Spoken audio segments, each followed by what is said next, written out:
రైతు సోదరులకు శుభోదయం. నేలతల్లి కార్యక్రమానికి స్వాగతం. ఎర్రగా ఉండి అందరినీ ఆకట్టుకుంటూ విటమిన్ ఇ అధికంగా కలిగి శరీరంలో కొత్త రక్త కణాలు పెంచే దానిమ్మ పండును చాలామంది ఇష్టపడుతుంటారు. పోషకాలు అధికంగా ఉండే ఈ పళ్లకు మార్కెట్లో మంచి డిమాండ్ ఉంది. కానీ ఇప్పుడున్న పరిస్థితుల్లో అధిక దిగుబడి లాభాల కోసం రసాయనాలు వేసి పండించడం వల్ల రోగాలని నయం చేసే పళ్లతోనే రోగాల బారిన పడాల్సిన పరిస్థితి. కానీ కర్నూలు జిల్లా సీతారాంపురం గ్రామానికి చెందిన యుగేందర్ రెడ్డి మాత్రం తన సోదరుడు విక్రమసింహారెడ్డితో కలిసి పూర్తిస్థాయి ప్రకృతి విధానంలో దానిమ్మను సాగు చేస్తూ మంచి ఫలితాలను సాధిస్తున్నాడు. ప్రకృతి విధానంలో పండిస్తున్న వీరి దానిమ్మ తోటపై నేలతల్లి ప్రత్యేక కథనం.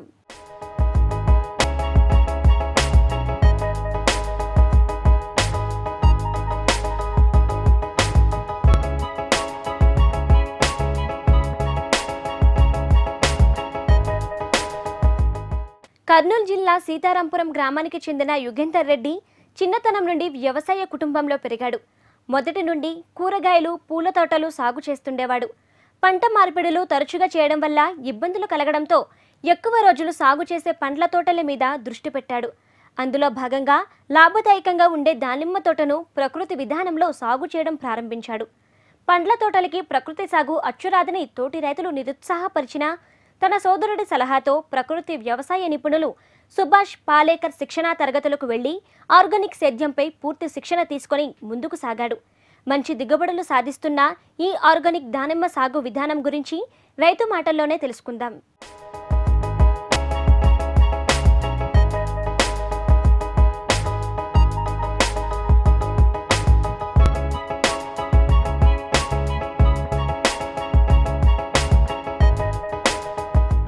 కూరగాయలు, పూల తోటలు సాగు చేసేవాడిని. అది 2 నెలలకి 3 నెలలకి ఒకసారి తీసేయాలి, వేయాలి. ఇట్లా రిస్క్తో ఈ పండ్ల తోటల వైపు వెళితే బాగుంటుంది. ఆ పండ్ల తోటలలో ఏ పంట వేస్తే బాగుంటుంది అనే ఆలోచన ఒకసారి వచ్చింది. ఈ దానిమ్మ ఎంచుకుంటే బాగానే ఉంటుంది, కాకపోతే కొద్దిగా చాలా రిస్క్, దానికి తెగుళ్ళు ఎక్కువ అని చాలామంది అన్నారు. అయినా పర్వాలేదు, మనం కష్టపడితే ఏదైనా సాధించవచ్చు అని ఆలోచన ఒకసారి వచ్చింది. వచ్చి దానిమ్మలో ఏ రకం అయితే బాగుంటుంది, ఎలాంటి మొక్క అయితే ఈ తెగుల్ని తట్టుకోగలుగుతుంది, ఏ మొక్క అయితే ఏ పండు అయితే బాగా ఉంటుంది, సేల్స్ ఎట్లాగుంటుంది, ఏ పండు అనేది ఆలోచనలు వచ్చినాయి. అవన్నీ కొందరితో ఆలోచన చేసినప్పటికీ బగువ రకం ఈ ఎక్స్పోర్ట్ కానీ, తీపి ధనానికి కానీ, నిల్వ గుణానికి కానీ, కాయ సైజుకి కానీ, దాంట్లో బాగా ఫుల్ కలర్ రెడ్ రావడం బగువ రకంలో అయితే బాగా ఉంటుంది అని చాలామంది చెప్పినారు. అప్పటికి నేను సరే అని బగువ రకాన్ని ఎంచుకోవడం జరిగింది. ఆ బగువ రకం ఎక్కడ దొరుకుతుంది అని ఆలోచన చేస్తే జైన్ టిష్యూ కల్చర్ అయితే బాగా ఉంటుంది అని చెప్పడం విన్నాను. జైన్ వాళ్ళని కలిసి నాకు 4 ఎకరాలకు సరిపడ్డ మొక్కలు ఎన్ని అవుతాయో ఆలోచన చేసుకొని జైన్కి మొక్కలు తెప్పించుకోవడానికి అమౌంట్ ఇచ్చేసి ఒక 3 నెలల తర్వాత మొక్కలు వచ్చినాయి. అప్పుడు ఈ నేల సదురుగా దున్నుకొని రోటావీటర్ సదురుగా కొట్టించుకొని 12x8 నేను డిస్టెన్స్ కూడా ఎంచుకోవడం జరిగింది. 12x8 ఎంచుకున్న తర్వాత గుంత మొక్క పెట్టడానికి సిద్ధంగా అడుగు లోతు, అడుగు వెడల్పు గుంత తీయడం జరుగుతుంది. ఆ గుంత తీసిన తర్వాత దాంట్లో ఘనజీవామృతం ఒక గుంతకి 1 కిలో చొప్పున వేసుకొని దానిపైన బెత్తడు మట్టి కప్పి 1 వారం మగ్గిన తర్వాత మొక్క పెట్టాము. ఆ తర్వాత డ్రిప్ ఇరిగేషన్తో 15 రోజులకు ఒకసారి డ్రిప్పుతో ప్లస్ పైన స్ప్రేయింగ్ ద్రవజీవామృతం ఇవ్వడం జరిగింది. నీమాస్త్రము, ఈ ఫంగిసైడ్కి పుల్లటి మజ్జిగ ఇలాంటివి 15 రోజులకు ఒకసారి స్ప్రేయింగులు చేయడం జరిగింది. గ్రోత్ కూడా బాగానే వస్తూ ఉంది.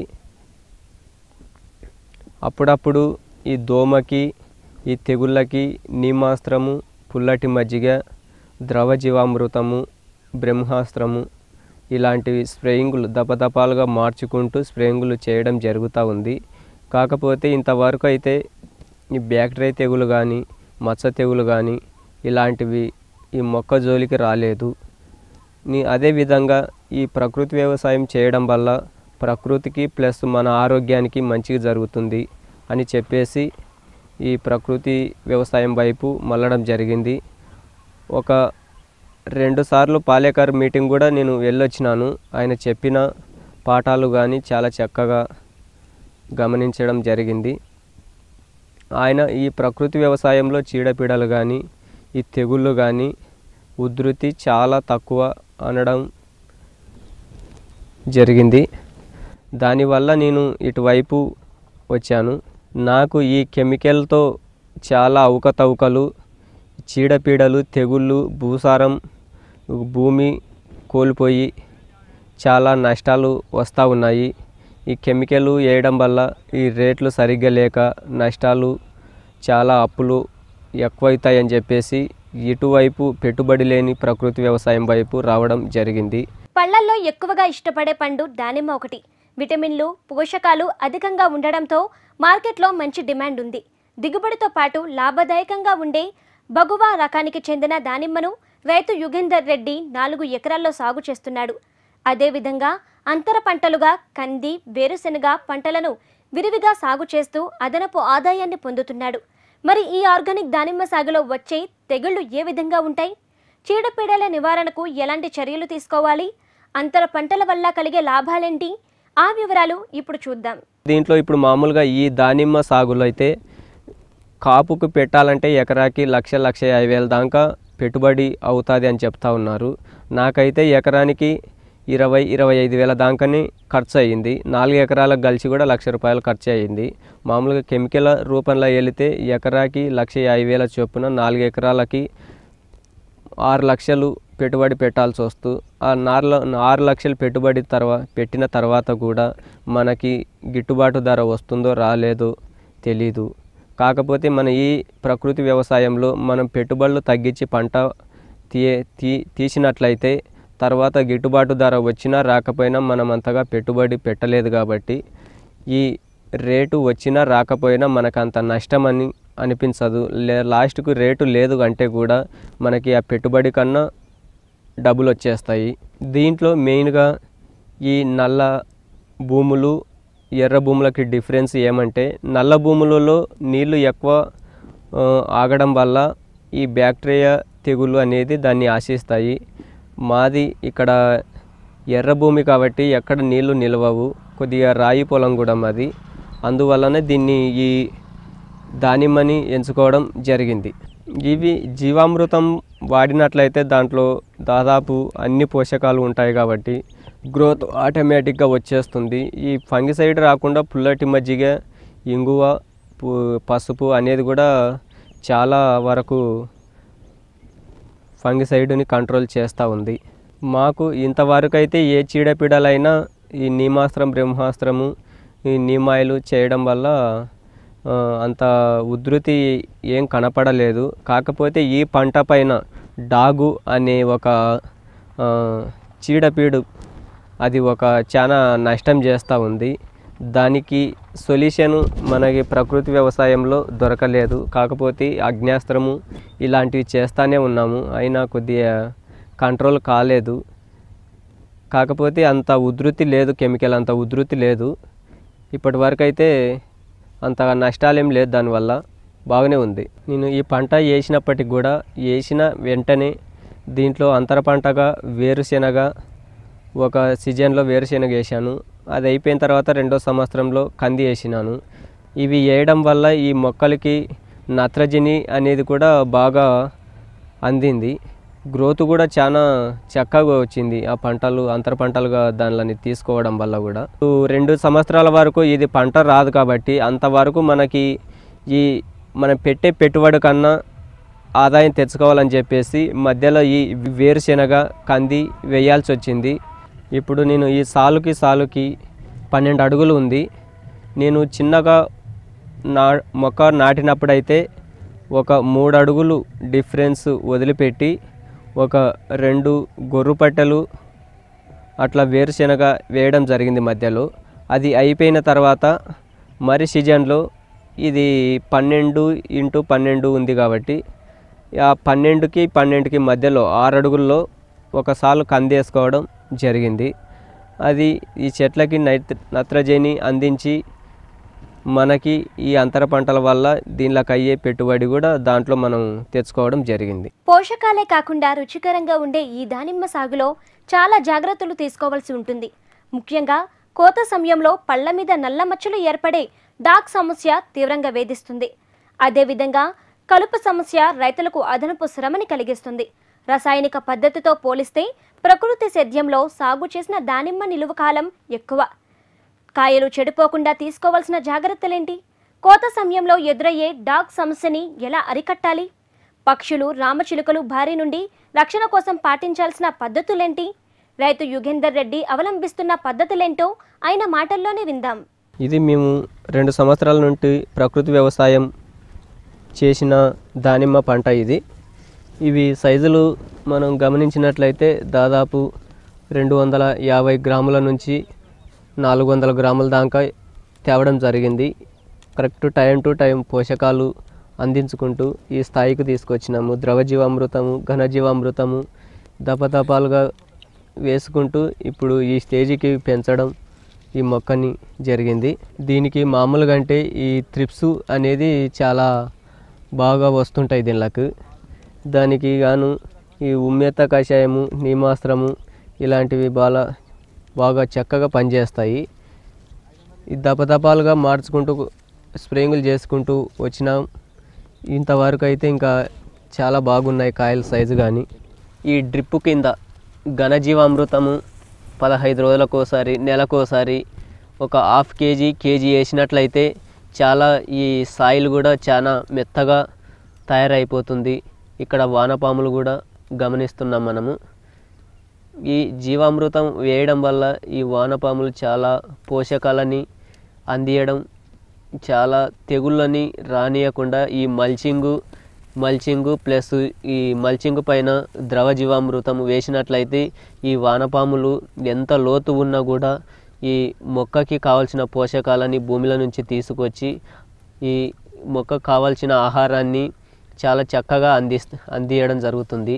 ఈ కలుపు సమస్య ఇప్పుడు మనం ఈ చెట్టు చుట్టూ ఈ ఆచ్ఛాదన వేయడం వల్ల కొంతవరకు ఈ కలుపు నివారించవచ్చు. అప్పుడప్పుడు మనం ఈ కలుపు మొక్కలు ఎప్పటికప్పుడు తీసి ఇలానే చెట్టు కింద వేయడం వల్ల ఈ కలుపు సమస్య కూడా తగ్గుతుంది. ప్లస్ ఈ ఆచ్ఛాదనకి ఈ భూమి సూర్యరశ్మి నేరుగా ఈ వేర్ల పైన పడకుండా ఈ ఆచ్ఛాదన వేసినట్లయితే వానపాములు దాని కింద చొచ్చుకొని ఈ ఆచ్ఛాదన కలుపు నివారణే కాకుండా మనకి వేసినట్లయితే ఆ కింద స్థాయిలు చాలా లూజుగా ఉండి మన బెట్ట శాతాన్ని కూడా చాలా తట్టుకోగలుగుతుంది. ఈ దానిమ్మ పంటలో మెయిన్గా వచ్చే నష్టము మాకు ఇది ఇంతవరకు ఏమీ లేదు. ఈ పంట వదిలిన తర్వాత ఈ సైజులు వచ్చిన తర్వాత, రెడ్ సైజులు వచ్చిన తర్వాత ఈ డాగ్ అనేది మాకు చాలా నష్టం కలిగిస్తుంది. ఈ ప్రకృతి వ్యవసాయంలో మేము తెలుసుకున్న విధంగా ఈ కోడిగుడ్ల కషాయము కొట్టినట్లయితే తగ్గుతుంది అని విన్నాము. అట్లా స్ప్రే చేసిన తర్వాత కొద్ది వరకు కంట్రోల్ అయ్యింది, పూర్తిగా అయితే కంట్రోల్ కాలేదు. ఇంకా ఈ డాగుకి ఇంకా కొన్ని విధాలుగా ఏమైనా దొరికితే చేసుకుంటే బాగుంటుందని ఆలోచన. ఈ దానిమ్మ సాగులో మెయిన్గా ఈ వాటర్ పెట్టుకోవడం చాలా క్రమశిక్షణతో చేసుకోవాల్సిన పని. ఇది మనకి బెట్ట పరిస్థితిని బట్టి వాటర్ పెట్టుకోవాల్సి వస్తుంది. మనము ఎక్కువ నీరు ఇచ్చినట్లయితే ఈ మొక్క వేపుగా పెరిగి తెగుల్ని ఆశించే అవకాశం ఉంటుంది. మనము చాలా తక్కువ కావాలి ఈ దానిమ్మ మొక్కకి. సంవత్సరానికి మనము గమనించినట్లయితే ఒక 50 లీటర్ల వాటర్ అయితే సంవత్సరం పొడవునా సరిపోయేటట్లుగా ఉంటుంది ఒక చెట్టుకి. ఇది మనం అట్లా గమనించి వాటర్ పెట్టుకున్నట్లయితే చాలా చక్కగా గ్రోతు కూడా ఉంటుంది. దానిమ్మ పంటలో పంట వదిలిన తర్వాత కూడా ఈ మంచు ఈ ఎండ పడడం వల్ల మనకి ఈ కలర్ షేడ్ కావడం జరుగుతుంది.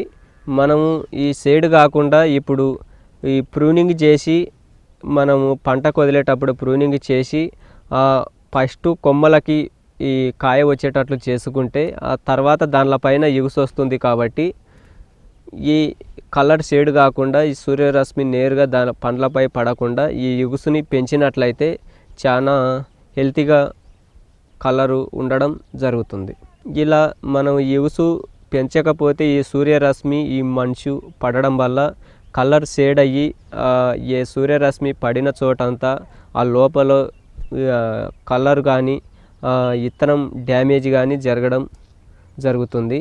అందువలన ఈ ఎగుసు పెంచకపోతే మరి మనం స్పెషల్గా చేయవలసిన పనులు ఈ గ్రో కవర్ కానీ ఈ చీరలు కానీ కప్పాల్సి వస్తుంది. అంత ఇబ్బందులు ఎందుకు అనుకుంటే మనం ముందే ఇట్లా ఎగుసులు పెంచినట్లయితే ఈ నీడపాటున ఉండి చాలా రంగు కోల్పోకుండా రుచికరము లోపల నాణ్యత చాలా చక్కగా వస్తుంది. దీంట్లో ఈ రామచిలకల బెడద కూడా చాలా కంట్రోలింగ్ ఉంటుంది. ఇట్లా ఎగుసు పెంచకుండా ఈ కాయల పైన ఉన్నట్లయితే అవి నేరుగా వచ్చి దానిపైన వాలి ఈ పండ్లని తినడం అనేది జరుగుతుంది.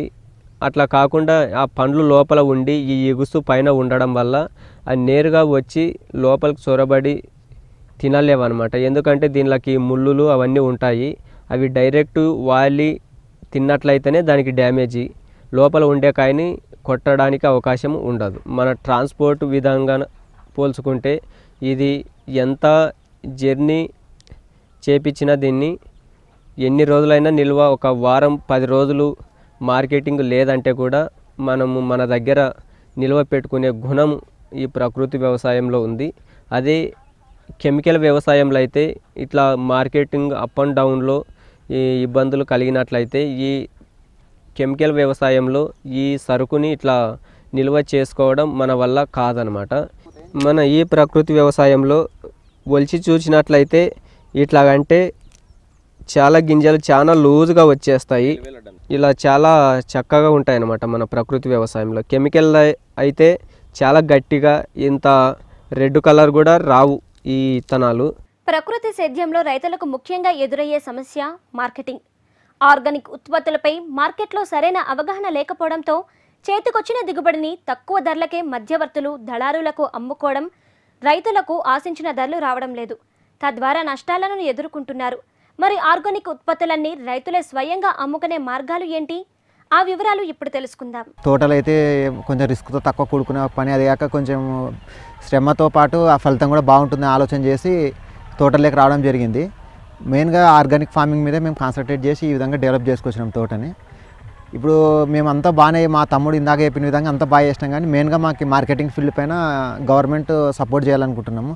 ఈరోజు మార్కెట్ రేట్ ఇది బయట 100-120 కేజీ పోతూ ఉంటే మామూలుగా బ్రోకర్స్ వచ్చేసి 60-50కి అడుగుతారు. మేము 3 years కష్టపడి పెంచితే 50 రూపీస్ వస్తాయి. వాళ్ళు వితిన్ 1 weekలో మేము 3 years సంపాదించింది చేస్తున్నారు. ఆ విధంగా కాకుండా గవర్నమెంట్ ఆర్గానిక్ స్టాల్స్ మాదిరి ఏర్పాటు చేసి డిస్ట్రిక్ట్ ఒక 2-3 కోల్డ్ స్టోరేజ్ అట్లా ఏర్పాటు చేసి మినిమం మాకు 90-80 రూపీస్ అన్న వస్తే రైతు గిట్టుబాటు చేసుకోగలడు అనే ఉద్దేశంతో మేము ఆలోచిస్తున్నాము. అదే కాకుండా మేము సొంతంగా స్టాల్స్ ఏర్పాటు చేసుకుంటే కూడా పర్మిషన్లు ఇవ్వాల్సిందిగా మేము కోరుకుంటున్నాం. ఇప్పుడు మేము దానిమ్మకి మెయిన్గా హార్టికల్చర్లో చాలా రకాల క్రాప్స్ ఉన్నాయి, ఫ్రూట్స్. మేము ఎందుకు దానిమ్మకి వెళ్ళినామంటే మెయిన్ రీజన్ ఏమంటే దానిమ్మ తినడం వల్ల రక్త వృద్ధి అనేది బాగా జరుగుతుందండి. ఇప్పుడు యాక్చువల్గా డాక్టర్స్ ఎక్కువ రక్తం తక్కువ వాళ్ళకి దానిమ్మ తినమని ఫస్ట్ సజెషన్ చేస్తారు. అదే ఆర్గానిక్ దానిమ్మ అయితే అనారోగ్యంతో ఉన్న వాళ్ళకి సపోర్ట్ చేయగలదు.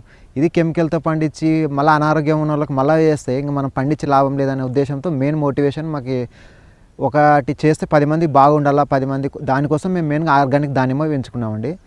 మేము నెక్స్ట్ కూడా ఈ తోటలతో పాటు వేరేవి కూడా ఆర్గానిక్ మళ్ళీ జామ కానీ మునగ అటువంటివన్నీ వేయాలని ముందు ప్లానింగ్లో ఉన్నాము.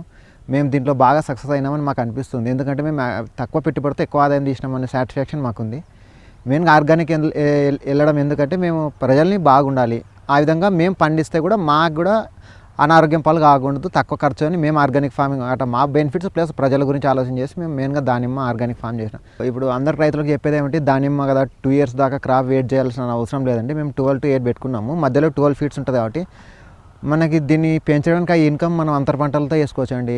క్యాలీఫ్లవర్ కానీ, క్యాబేజీ కానీ, కొద్దిగా హైట్ గ్రౌండ్నట్ కానీ, ఆనియన్ కానీ మనం ఏది వేసుకొని కూడా మనము దానితో పాటు అవనేది మన దానిమ్మకి కొన్ని బూస్టప్ ఇస్తాయండి. సపోజ్ మేము కంది వేసాం ఇంతకుముందు, దానివల్ల నైట్రోజన్ సప్లై అయ్యి కొంచెం గ్రోత్ బాగా రావడం జరిగింది.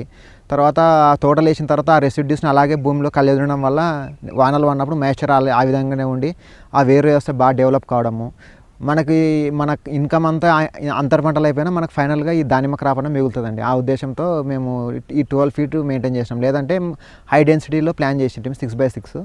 కానీ మనకి ఇన్కమ్ కూడా మెయిన్ కాబట్టి ఈ ఫ్యూచర్ ఆర్గానిక్ 20 years ఉంటుంది కాబట్టి మంచి రేపు పొద్దున చెట్లు హైట్ అయినా కూడా ఈ స్పేసింగ్ మెయింటైన్ చేసుకుంటే మేలని మేము ఈ విధంగా ఫాలో అయిపోయినాం. ఇంతకుముందు అంతర పంటలు యాక్చువల్గా అంటే చౌలకాయ, బెండాయి వేసినాము, వంకాయ వేసినాము, అన్ని పంటలు బాగానే వచ్చినాయి మాకు. ఈ దానిమ్మలు వచ్చేసి మెయిన్ ఇందాక మా తమ్ముడు చెప్పినట్టు నీటి యాజమాన్యం చాలా ఇంపార్టెంట్ అండి. ఎక్కువ నీరు ఉంటే ఏమవుతుందంటే దీనికి మెయిన్గా బ్యాక్టీరియా డిసీజ్ వస్తుంది, కాయలు ఎక్కువ పక్వానికి వచ్చినా కూడా పగిలుతాయి అనమాట. ఆ నీటి ఎద్దడిని తట్టుకోవడానికి మేము మెయిన్గా డ్రిప్ ఎంచుకున్నాం. అదైతే సమాంతరంగా అక్కడ ఫస్ట్ ఎండ్లో ఎంత డ్రాప్ పడుతుందో లాస్ట్ ఎండ్ మధ్యలో కూడా అన్ని డ్రాప్సే పడుతూ ఉంటాయి కాబట్టి మేము గవర్నమెంట్ సబ్సిడీ ద్వారా డ్రిప్ అరేంజ్ చేసుకున్నాం. అదే కాక మా పొలంకి అంతర పంటలు వేసుకోవాలంటే కూడా వాటర్ ఎక్కువ కాబట్టి డ్రిప్ ఉండడం వల్ల మాకు ఫుల్ సపోర్ట్ అనమాట వాటర్. అందుకోసం మేము మెయిన్గా లేబర్ కాస్ట్ తగ్గించుకోవడానికి అంతా మేము డ్రిప్ ఇరిగేషన్ మెయింటైన్ చేస్తాం. వాటర్ ఉంది కాబట్టి దానిమ్మ అంతర పంటలు వేసుకుంటున్నాం. కొన్ని ఏరియాస్లో మాకు వాటర్ లేవు, పొలాలు ఉన్నాయి, దాంట్లో మేము ఎక్కువ కాటన్ సాగు చేస్తామండి. ఆ కాటన్ సాగు చేసినప్పుడు తక్కువ నీటితో పంట పండియాలి. ఎలా పండియాలన్నప్పుడు ఇప్పుడు యాక్చువల్గా అంటే పూర్వం ఏం చెప్పేవారు, ఎరువులు వేయాలనేవారు. ఆ ఎరువును కొనే స్తోమత పశువులు ఇప్పుడున్న సిచ్యువేషన్లో లేవు. ఒకవేళ కొన్నా కూడా దాని ట్రాన్స్పోర్టేషన్ మళ్ళీ చేనులో వేసుకోవాలి, మళ్ళీ చేనులో చల్లడానికి చాలా ఖర్చుతో కూడుకున్న పని కాబట్టి అదే మనం ఏ పంట వేస్తామో దాన్ని రెసిడ్యూస్ని కుళ్ళగొట్టడానికి ఒక మిషనరీ వచ్చిందనమాట, శక్తిమాన్ వాళ్ళది మొబైల్ షెడర్ అని. దాంతో మనము పత్తి కట్టని కానీ ఏదైనా కానీ సాల్ పంటని మనము షెడర్తో ముక్కలు పీసెస్ చేసి చేనులో చల్లేస్తుంది. అది దాన్ని దున్నుకొని ఎండగాలిన తర్వాత లాస్ట్లో మనం మామూలుగా దాని టైం వచ్చినప్పుడు జూన్లో విత్తనం వేసుకుంటే వర్షం పడే కొద్దీ ఇది డీకంపోజ్ అవుతూ మనకి ఆర్గానిక్ ఫార్మింగ్ ప్లస్ వాటర్ క్యాపబిలిటీని కూడా భూమిలో పెంచుకొని ఒక వర్షం లేకుండా కూడా అధిక పంటలు వస్తాయన్నమాట. మెయిన్గా ఇప్పుడున్న సిచ్యువేషన్లో భూమిలో ఆర్గానిక్ కార్బన్ డెవలప్ చేసుకోవాలి. ఆ భూమిలో ఆర్గానిక్ కార్బన్ ఏ విధంగా డెవలప్ చేసుకోవాలంటే రెసిడ్యూస్ని భూమిలో కలియదున్నాలి అనమాట. ఆ కలియదున్నాలి అంటే ఎట్లా ఫార్మ్ మెకనైజేషన్ వైపు ఇప్పుడున్న యువత బాగా దృష్టి పెట్టాలని నేను అనుకుంటున్నాను.